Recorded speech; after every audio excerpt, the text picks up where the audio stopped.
Hi. காலையில video எடுக்க முடியல. சரி இன்னைக்கு லஞ்ச் வீடியோ எடுக்கலான்னு எடுத்துட்டு இருந்தேன். அப்புறம் சாதத்துக்கு வச்சுட்டுருந்தேன். டைம் ஆயிடுச்சு. அப்பவே 12:30க்கு மேல ஆயிடுச்சு. ஏன்னா மாப்பிங், கிளீனிங் எல்லா வேலையும் முடிச்சுட்டு தான் வந்துட்டுருந்தேன். இன்னைக்கு வீட்டுக்காருக்கு வேற லீவு இன்னைக்கு.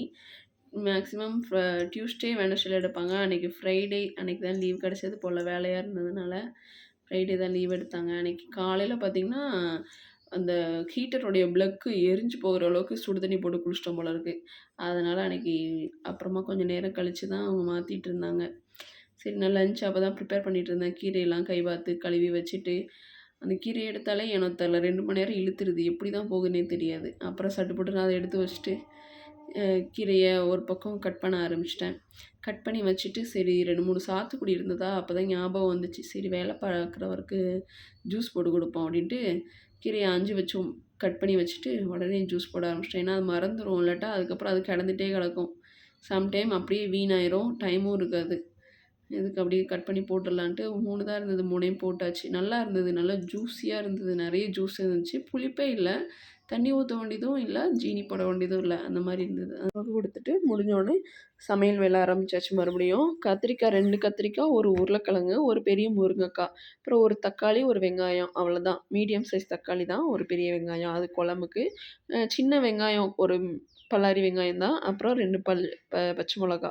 அதிலேயே கருவேப்பிலையும் எடுத்து வச்சாச்சு. அப்புறம் தேங்காய் அரைச்சு போடுவேன். அதுக்கு 2, 3 பல்லு பூண்டு, ஒரு 1/4 டீஸ்பூன் சீரகம், ஒரு 2 கையளவு தேங்காய். ஏன்னா பொரியலுக்கு கொரகொரப்பா எடுத்து வச்சாச்சு. குழம்புக்கு அதில் கூட ஒரு 2, 3 வேர்க்கடலை போட்டு தண்ணி விட்டு பேஸ்ட் மாரி அரைச்சு குழம்புக்கு எடுத்து வச்சாச்சு.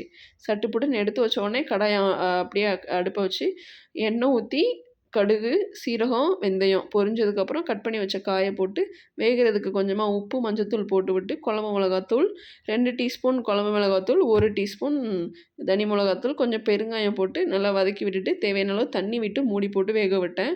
இங்கிட்டு அதுக்கப்புறம் பொரியல் கீரைக்கு பார்த்திங்கன்னா எண்ணெய் ஊற்றி கடுகு, கடலப்பருப்பு, காஞ்ச வத்தல் கிள்ளி போட்டுட்டு கட் பண்ணி வச்சுருந்தோம் இல்லையா கீரை, அதையும் அது கூடவே போட்டு விட்டுட்டு